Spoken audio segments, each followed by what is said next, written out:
Okay, hi guys. So today we're joined by Diarmuid Hegarty, who has a physio clinic in South Dublin in Ireland. So Diarmuid, great to have you on board with us today. Thanks, Uh, Alan. I will just get you to start off by introducing yourself and the clinic and a little bit about yourself. So, as Colin said, I'm Diarmuid. So I own Resync Physio in Stepaside in South Dublin. Basically, it was set up as Stepaside Physio in 2017, and then this year we rebranded to Resync Physio, in the hopes of trying to expand and get another clinic in a year or two. But ultimately, it's going from strength to strength. We employ 3 full-time physios, including myself and a part-time receptionist. And we have a full rehab gym because we do things a little bit differently. We offer what we call unlimited treatment packages, which is basically the patients are paying for a result, and it seems to have worked quite well with us. And we're getting very busy. We're expanding each year. We've done quite well throughout the COVID crisis, and we seem to be going from strength to strength. So we're kind of very happy how it goes. No thanks to Colin as well. I don't know about that, but just let's pick up on a point there, because people will be going, you do what now? As regards they're paying for a result, and this will potentially ruffle a couple of feathers, which is fantastic, which we like. So talk to me a little bit more in detail about the way you structure the packages and the way you operate as such. So I'm just going to go into a little bit of background of it. It was like I've had a couple of injuries myself, and I kind of went through other physios clinics to try and get them sorted. And I was over in New Zealand, and I saw the kind of way that they were doing things over there, where they had the ACC, which is like a government insurance fund, and they'll have low back pain, and then they come in, they'll automatically be given 12 sessions and then hope to be resolved, and they can apply for more sessions after that. So what I decided was, like, I'm going to hold on a second. If people are coming in for treatment and hold on, they're not getting the results, then why not kind of flip that a little bit more, rather than saying you're paying for my time, we're going to pay for your result. So what we did at the very start was that we kind of goes, well, look, you come in for a 3-week or a 6-week or a 12-week program, depending on what your goals are for physio. And then we'll set about trying to get you where you need to be. Now, at the very, very start of it, people are kind of going, well, look, this sounds like a great deal because it's unlimited. We're guaranteeing to fix your problem. Now, at the start, it was a little bit shady because we were going over the allocated time, so we're losing a little bit of money. But as we've got better over that for the last year, we have it down to a fine art now, and they'll have a set number of treatments based in that time period. And once they sign up to the program, they're block booked. So they have every appointment booked throughout that 6 weeks or 3 weeks or 6 weeks. 12 weeks will book up to about 6 weeks in advance. And then we'll base how many sessions they need and how they're progressing through it. Some people might progress through it and they'll progress quite quickly. So then we'll be doing strength sessions with them in our rehab gym. Or some people might progress quite slowly, and it could be like session 7 or 8 before you start to make a dent in it. And it worked quite well because people, if you have a person coming into and you're not getting anywhere with them in 4 or 5 sessions, they've spent 250 euros with you or 300 euros with you, you're going to start to lose them, and they're going to start to look at what's going on here. Whereas if they've signed up fully to a program, they're committed to it, and I'm committed to getting them better. And for example, I had one lady that was there, she had 25 sessions and we got her right in the end, but it was a very, very difficult case. But it was worth its weight in gold because she referred on 7 or 8 other patients to us. So the patient cohort understand the value, and that's for you to then explain to them, this is how we operate here. Probably very unique and different in the Irish physio market, definitely. So I suppose you have a lot of juggling there potentially with diaries, and the first thing people would say, how do you manage that in your diary and stuff? So I suppose if we maybe ask the question then, how were you doing all that before, say, you started working with us or come on board with PracticeNav as regards the organizational structure of that? I suppose I was kind of like a 2-man band at that point, where it was me and Connor, and I kind of came up with the idea, and it was a bit of juggling because we were trying to see a lot of patients through it. There were half-hour appointments. We didn't have enough breaks put into it, and we're kind of getting tired towards the end of the week and starting to resent the diary when we got really, really busy. And then when we kind of started working with Colin and you guys, we kind of opened our eyes to, right, let's have a look at how many patients we need to see, and let's start to having a look at quarters, first quarter, second quarter, third quarter, fourth quarter of the year. And I think that was the biggest takeaway point, was kind of going, right, let's not look at the target for the month. Let's look at the long-term plan here of what we're trying to do, rather than trying to flog yourself and kind of get as many patients in and seeing as much as you can. Let's try play the long game with this. And that's where you guys come in from an organizational point of view, see how many things we can kind of automate to make the marketing a little bit easier, and then see where I need to hire somebody to come back in, rather than me being a jack of all trades trying to get things done. And yeah, it helps a lot. It's taken a lot of time off a lot of time away from my clinic. And then your clinic then taking you as a person, say, from working those 5 days a week, what are you doing now? How many days a week are you working clinically now, and what are you doing on the business and stuff like that? So I was working 5 days a week. You were basically at least 12-hour days, and then the other ones were 8 to 10. Now at the moment I'm doing I've 9 hours on a Monday, I have 8 hours on a Tuesday. Wednesday's my day off to catch up on admin stuff. 8 hours on a Thursday, 5 hours on a Friday. That's Okay, me done. and we're definitely progressing that down to where you're trying to bring on more staff and you're working more on the actual business. So yeah, like I, as I'm sure every other clinic in Ireland now is kind of looking, we are kind of busy, so we are looking for staff at this point, and so hopefully get another person on, and I'll stay at around maybe my 25 clinical hours, and then maybe 10 to 12 hours of admin time and trying to build it. And it works. It really does, and you don't realize the value of it. You think you can kind of see all the patients clinically, and yes, you can see your 45 patients. We do 40-minute slots. You can see your 45-minute patients, and then you can do your admin. And yeah, I have enough energy to do that. But for them, by the weekend, you're just flogged. It's not sustainable. Anything. Yeah, it's not sustainable. You can't do it. Okay. And then if we were to look then going forward for you in the business, what do you see, say, for your clinic maybe in 2 or 3 years' time? I'm looking for a bigger unit. I mean, these programs have proved to be quite popular, and with the space requirements that we need a larger clinic, and we needed that last year. So hopefully I will have found a place that's not ridiculous rent in around where I am.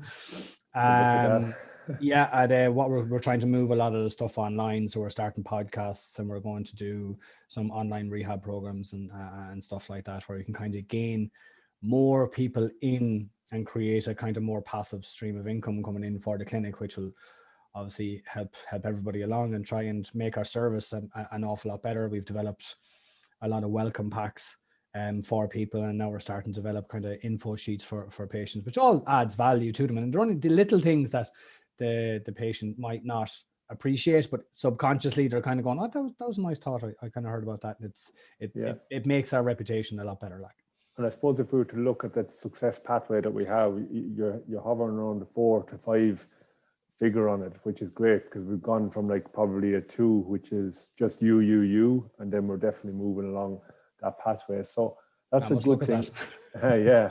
And so just talk a little bit about then, if you don't mind, the cost of a physio treatment with you guys, because I think I touched on this with Brian Fox recently as regards the value people put on their services, and then the undervalue as a profession, definitely physios do, on what they charge. So I charge €75 per session for an initial and for a follow-up. Now it is quite expensive, but we've gained a reputation online that is kind of going, look at what I say to the patients is you get what you pay for. If you want to come to us, like, we'll work. It's not a case that we're providing a service. The way I change it and I flip it is I'll work with you to get you better. And that kind of changes the mindset for a lot of people. So we work off €75 initial and follow-up. The programs end up into a couple of hundreds. But then we work out what our end of month, what the cost per treatment on each plan is going to be. Obviously, you spend more, the cost of treatment is less. You spend less, the cost of treatment is more, but it's still cheaper than the initial and the follow-up consult. Seems like an awful lot of money that people are kind of spending with us, but they recognize the value of it because they're getting that guarantee. And it's not as if we're pushing it on people. I'll just say, look, if you do 3 weeks with us, we'll get you out of pain. If you do 6 weeks with us, we'll build a little bit of resilience. We'll work. If you do 12 weeks with us, we'll have you like a ninja floating out the place. Okay. So if we look at that and say €75 per 40-minute slot, So that's working out roughly at about 225 an hour. Is that right? Is my maths right on that? So it's 75 and 75 is 150, and then another 40 minutes. So if we were to take 3 40-minute slots back to back, one clinician would earn 225 an hour. 40-minute appointment. So it's 1.5 appointments an hour. So that's 110. Okay, for the 2 hours. So if we done 3 40-minute slots, yeah.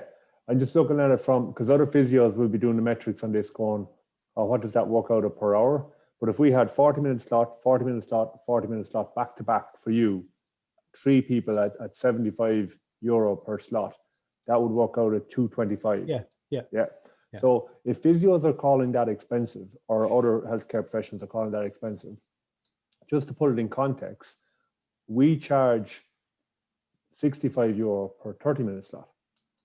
So over a 2-hour period, we're charging 260 euro and you're charging 225 euro.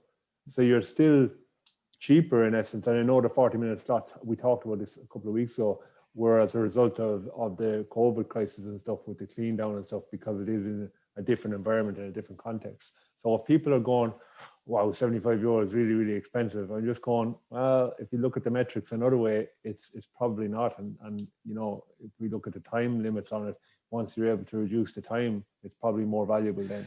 And that's exactly it. It comes down to efficiency. Like, I mean, we're in the game a long time, so we're able to get somebody better in 3 sessions or 4 sessions, whereas somebody who's only kind of newly qualified or 2 or 3 years qualified, they might take maybe the 6 sessions. So it depends on what the patient is paying over the longer period.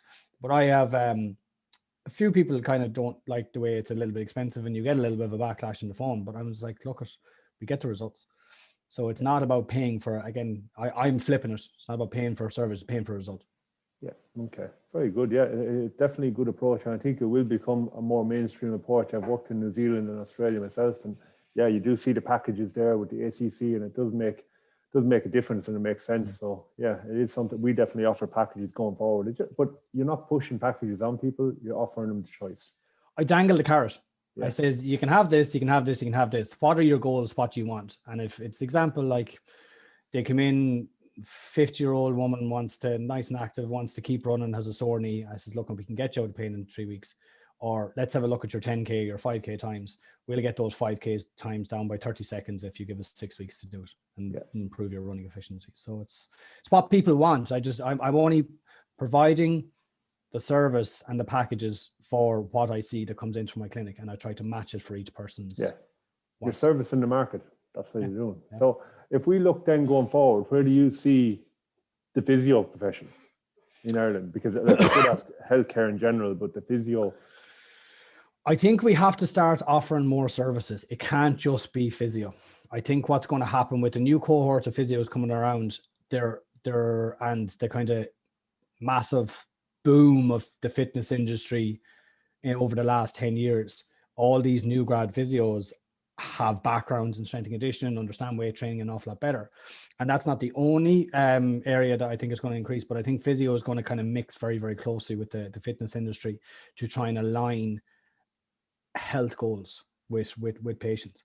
There will be a certain cohort that don't want to do the fitness side of things and just want your manual therapy or your generalized physio services. And just to be clear, you're a very good manual therapist. You do manual therapy at your clinic. Oh yeah. I'm not one of these ones that stays away from it. No. Yeah. I just want to clarify that, because I know you're set up there. So people will be saying, all that lad does is put them on exercise programs for 12 weeks. So you do manual therapy. Yeah. Okay. No, the manual therapy, like, it's a skill of getting people out of pain. And like, being a physio is like being an artist. You have to bring in all your skills and all your tools in together to try and make that person better. And every canvas is going to be different.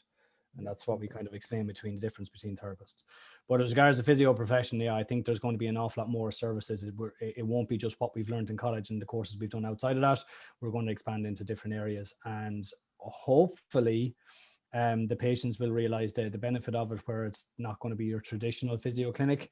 There's going to be larger clinics, and the one-man band kind of physio clinics are just not going to be able to, I don't think they're going to be able to compete with the larger clinics, as long as they keep it quite personable. Like, my idea for what I want to do is I still want to keep a hand in the clinic, expand the clinic so it will have about 4 or 5 practitioners, but I'm still going to be dipping in and out on complex cases to kind of go, right, let's do a joint session with one of my physios.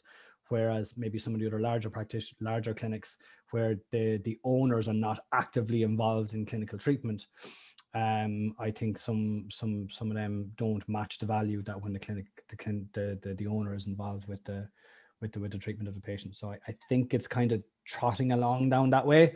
But as we know, everything can change over the next while. Like, yeah, everything can change in a couple of weeks, can't it? Yeah.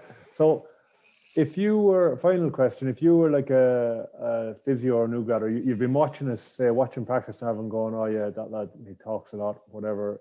Like, does working with PracticeNav make a difference for your clinic, or would you say hold off until you're in such and such a position, or would you just go? Look, it's not that expensive to get into the group to work with PracticeNav and then realize what everybody is about and meet the other practice owners. The PracticeNav Plus group. I would definitely be recommending it for people. It gets you to speak to other clinic owners, and if you're working on your own, it kind of goes, look, am I doing this right? Is this where I should be?